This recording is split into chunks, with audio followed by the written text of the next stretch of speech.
사랑하는 친구들, 할렐루야. 한 주간도 잘 지냈어요? 온라인 개학을 한 친구들도 있고 온라인 개학을 기다리는 친구들도 있어요. 온라인 개학이 낯설고 힘이 들더라도 불평하지 않고 학교 가서 공부하고 교회에서 예배 드릴 수 있는 날이 빨리 오도록, 그리고 고생하시는 의료진들과 환자들을 위해 기도하며 조금 더 힘을 내 보아요. 말씀은 요한복음 20장 15절에서 18절 말씀입니다. 한 목소리로 함께 읽겠습니다. 예수께서 이르시되 여자여 어찌하여 울며 누구를 찾느냐 하시니 마리아는 그가 동산지기인 줄 알고 이르되 주여 당신이 옮겼거든 어디 두었는지 내게 이루소서. 그리하면 내가 가져가리이다. 예수께서 마리아야 하시거늘 마리아가 돌이켜 히브리 말로 라보니 하니 이는 선생님이라는 말이라. 예수께서 이르시되 나를 붙들지 말라. 내가 아직 아버지께로 올라가지 아니하였노라. 너는 내 형제들에게 가서 이르되 내가 내 아버지 곧 너희 아버지 내 하나님 곧 너희 하나님께로 올라간다 하라 하시니 막달라 마리아가 가서 제자들에게 내가 주를 보았다 하고 또 주께서 자기에게 이렇게 말씀하셨다 이르니라. 아멘. 오늘은 부활의 증인이 되어요 라는 제목을 가지고 말씀을 전할 거예요. 오늘도 귀를 기울여서 하나님 말씀을 듣도록 해요. 전도사님이 우리 친구들에게 문제 하나를 낼게요. 십자가에서 죽으신 예수님의 시신을 모셔다가 장례를 치르고 싶어 하는 사람이 있었어요. 사내들인 공회원이었지만 예수님을 사랑했던 사람이 있었어요. 그는 용기를 내어 빌라도에게 허락을 받고 예수님의 시신을 받아온 사람이에요. 이 사람은 누구일까요? 우와, 아주 잘했어요. 바로 아리마대 사람 요셉이에요. 요셉을 도와 예수님 장례를 치른 사람이 한 명 더 있었어요. 그는 예수님께 어떻게 해야 영생을 얻을 수 있는지 질문했던 니고데모였어요. 니고데모는 물약과 침약을 섞은 것을 100리트라 가량 가져왔어요. 1리트라는요, 약 327g이에요. 100리트라면 33kg 정도 되니 엄청난 양이죠. 요셉과 니고데모는 유대인 장례법에 따라 향품과 세마포로 예수님의 시신을 감쌌어요.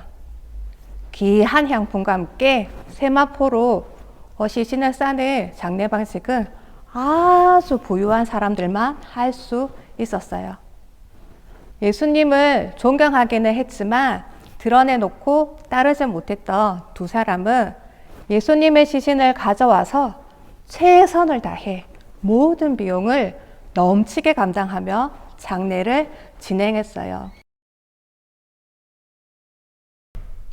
안식 후 첫날 아침 막달라 마리아가 무덤을 찾아갔어요. 그런데 무덤 문이 열려 있는 것을 보았어요. 혼자서는 절대로 열 수 없는 무덤의 문을 막아두었던 큰 돌이 옮겨가 있고 예수님의 시신도 없어졌어요. 깜짝 놀란 마리아는 예수님의 제자들에게 이 소식을 알리러 갔어요. 여러분, 큰일 났어요. 예수님의 시신이 없어졌어요. 베드로도 달려가 예수님의 무덤에 갔더니 예수님의 시신을 쌌던 세마포가 그대로 놓여 있는 것을 보고 슬픈 마음으로 자기 집으로 돌아갔어요. 마리아는 엉엉엉 울다가 몸을 구부려 무덤 안을 들여다보았어요. 흰옷 입은 두 천사가 예수님의 시체에 뉘었던 곳에 머리편에 하나, 발편에 하나 이렇게 앉아 있었어요. 천사는 마리아에게 마리아야, 왜 우느냐? 마리아는 사람들이 주님을 옮겨서 어디에 두었는지 모르겠어요. 이때 예수님께서 마리아 뒤에서 물으셨어요. 여자여, 어찌하여 우느냐? 누구를 찾느냐?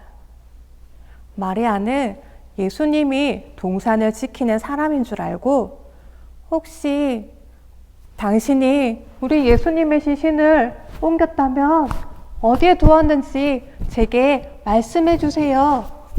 라고 말했어요. 이때 예수님께서 마리아에게 가까이 다가가서 마리아야 라고 불렀어요. 마리아는 라보니 선생님이라고 대답했어요. 그제서야 마리아는 자신의 이름을 부르고 계신 분이 예수님이라는 것을 알았어요. 예수님께서 마리아에게 내가 아직 아버지께로 올라가지 아니하였다. 너는 가서 내가 곧 하나님께로 올라갈 것이라고 전해라고 말씀하셨어요. 부활하신 예수님을 만난 마리아는 제자들에게 가서 여러분, 제가 예수님을 만났어요. 예수님께서 아직 하나님께로 가지 않으셨으니 곧 하나님께로 올라간다고 형제들에게 전하라고 하셨어요. 부활하신 예수님을 만난 마리아는 예수님의 부활을 알리는 첫 번째 증인이 되었어요. 예수님의 제자들은 예수님의 시신이 없어졌다는 마리아의 말을 듣고 급하게 달려가서 무덤이 빈 것을 확인했지만 아무 대책도 세우지 않고 집으로 돌아갔어요. 빈 무덤을 보고도 예수님이 3일 만에 부활하실 것이라는 말씀을 떠올리지 못했고 누군가가 예수님의 시신을 가져갔다고 생각했어요. 마리아도 그렇게 생각하고 무덤 밖에서 울고 있었던 거였어요. 그리고 자신 앞에 나타나신 예수님을 알아보지 못했지만 예수님과 대화를 나누며 자신이 대하는 분이 예수님임을 깨달았어요. 그리고 예수님을 향한 마리아의 태도는 변했어요. 부활하신 예수님을 만난 증인이 되었고 이 기쁜 소식을 전했어요. 지금도 많은 사람들이 예수님의 부활에 대한 많은 증거들을 연구하고 있고 예수님의 부활을 알리려고 책을 쓰거나 영화를 만들어요. 우리도 예수님의 부활을 전하는 증인이 되어야 해요.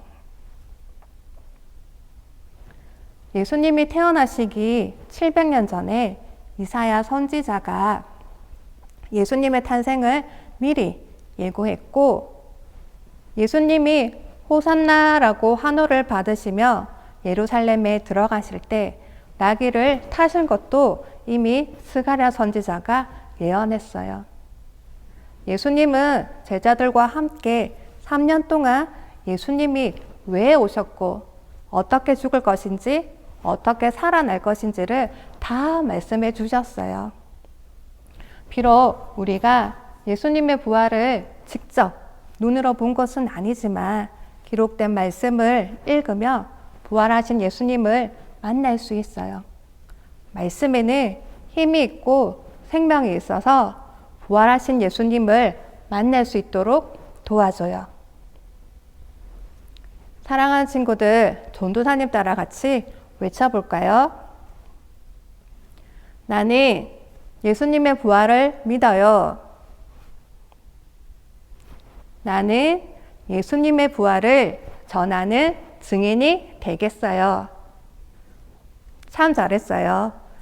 부활하신 예수님을 만나고 우리가 만난 예수님을 전하는 초등 2부 친구들이 되길 바랍니다.